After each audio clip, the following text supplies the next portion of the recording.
He glanced at his watch and noted the time. The minutes had slipped away. Working more quickly now, he emptied the suitcase of lubricant and massage oils and arranged them on the nightstand. He wanted them close at hand. Next, he removed a dozen fat candles. Some were short and others were taller. The girl in the shop had assured him they all smelled delicious and would burn for at least 6 hours. More than enough time. He scattered the candles around the room in groups of 3 and 4, taking care not to leave them too close to the drapes. It wouldn't do to set the place on fire. That was a sure way to send his plans awry. Feeling in his pocket for his lighter, he frowned, remembering too late he'd given the cigarettes away. He'd finally given in to his wife's urgings to put a little more effort into his health, and as a result, he no longer had a need for a lighter. He'd have to request one from housekeeping and make sure it arrived before she did. She wasn't expecting his call, and he had no idea where she was, but she'd come when he asked. Of that, he had no doubt. He strode over to the telephone that sat on the desk on the other side of the room.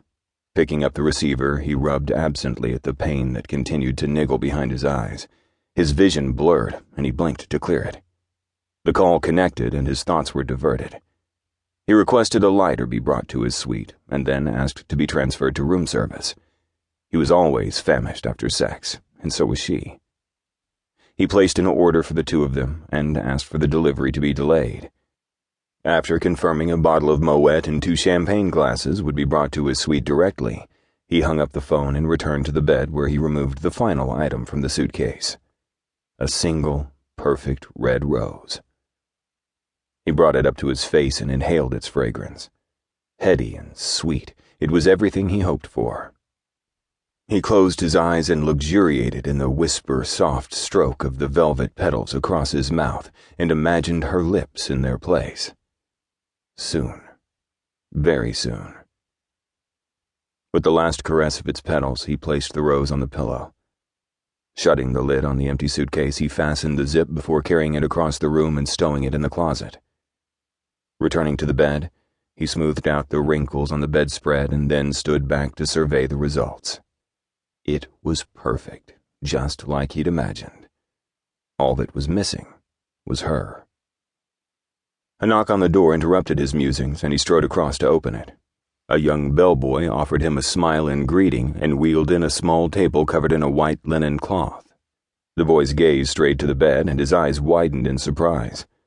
He glanced at Duncan with a knowing grin. Duncan raised an eyebrow and wordlessly dared the boy to comment, but the boy's gaze fell to the floor, and he wisely chose to remain silent. Someone had trained him well. An ice bucket containing the unopened champagne and a couple of crystal glasses stood on the table. A lighter lay to one side. Duncan nodded his approval and went to reach for his wallet. Too late, he remembered he'd left it locked in the glove compartment of his car. Not that it mattered in Australia, where tips were neither necessary nor expected. "You let me know if there's anything else you need, Mr. Smith," the boy said. "Just ask for Charlie." "Thank you, Charlie. I'll be sure to do that." After closing the door, Duncan returned to the table. He lifted the champagne out of its frozen bath and smiled in satisfaction. The bottle was icy cold. Everything was ready. It was time to call her. Sudden nerves of anticipation coursed through his arteries and tightened his gut.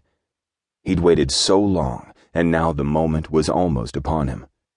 He tugged out his phone and then gasped in agony. Pain like he'd never known seared through his head and burst behind his eyes in white-hot shards of torture. He clutched at his face in an effort to stem it and stumbled toward the bed. The phone fell from his fingers and landed, unnoticed, on the carpet.